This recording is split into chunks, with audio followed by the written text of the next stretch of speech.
10년 동안 무엇이 변화할 것인지를 묻지 말고 10년 동안 결코 변하지 않을 것이 무엇인지를 질문하라. 2014년 들어 온라인 배송과 관련해 가장 놀라운 뉴스는 두 가지였습니다. 하나는 어떤 기업이 고객이 구매를 결정하기 전에 고객이 원하는 상품을 예측하여 상품을 발송하는 예상 배송 서비스 관련 특허를 얻었다는 내용이었는데요.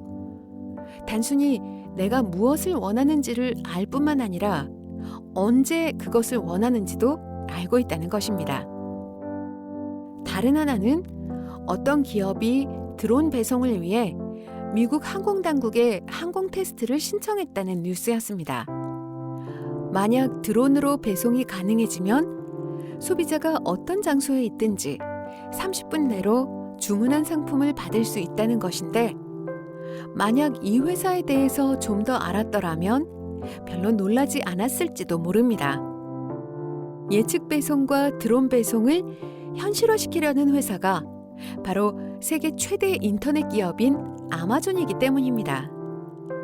이 아마존에는 스티브 잡스 이후 전 세계 인터넷 트렌드를 주도할 단 하나의 인물로 꼽히는 제프 베조스가 있는데요.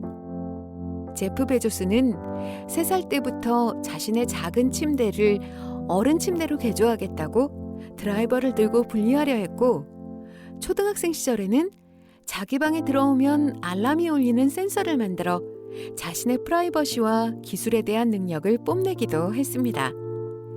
특히 엔지니어 기질이 다분했던 그는 롤러코스터를 타면 스릴감에 흥분하는 것이 아닌 롤러코스터의 구조를 머리로 구상하느라 정신이 없었다고 합니다.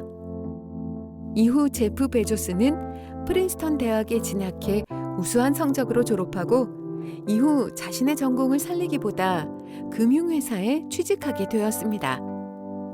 세 번째 직장에서 탁월한 능력을 보이며 10억 원이 넘는 연봉을 받던 그는 인터넷의 폭발적인 성장을 바라보면서 그 가능성을 보았고 억대 연봉을 뿌리치고 작은 창고로 들어가 아마존을 창업하게 됩니다. 제프 베조스가 처음 시작한 사업은 온라인 서점이었습니다. 물론 세계 최초는 아니었지만 당시 온라인을 장악하고 있는 인터넷 서점이 있지도 않았고, 사람들은 인터넷을 통해 책을 사는 것보다 직접 눈으로 보고 사는 것을 선호했습니다.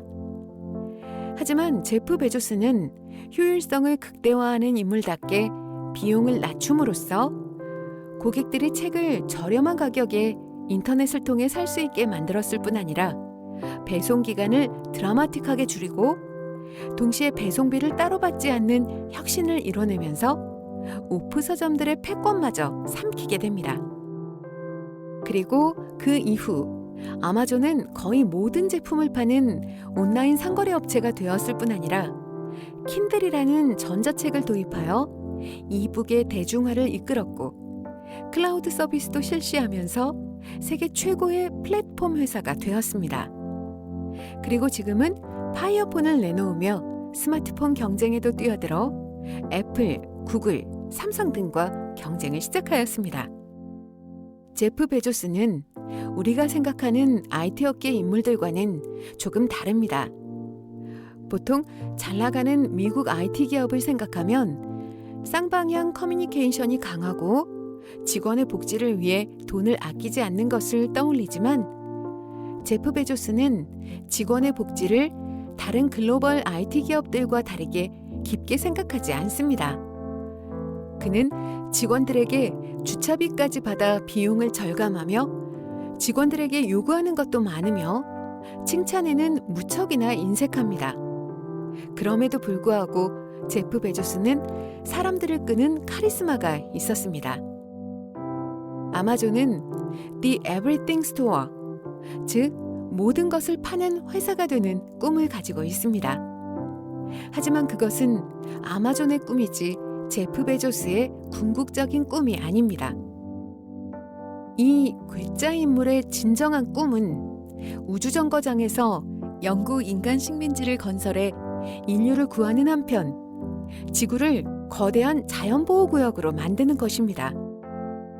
고등학교 졸업식에서 발표한 그의 꿈이 그저 어렸을 적 순진한 발상일 것이라 생각하겠지만 그 스스로 밝혔듯이 아마존은 자신의 어렸을 적 꿈을 이루고자 하는 캐시카우에 불과하며 그는 좀 더 멀리 저 우주를 바라보고 있습니다.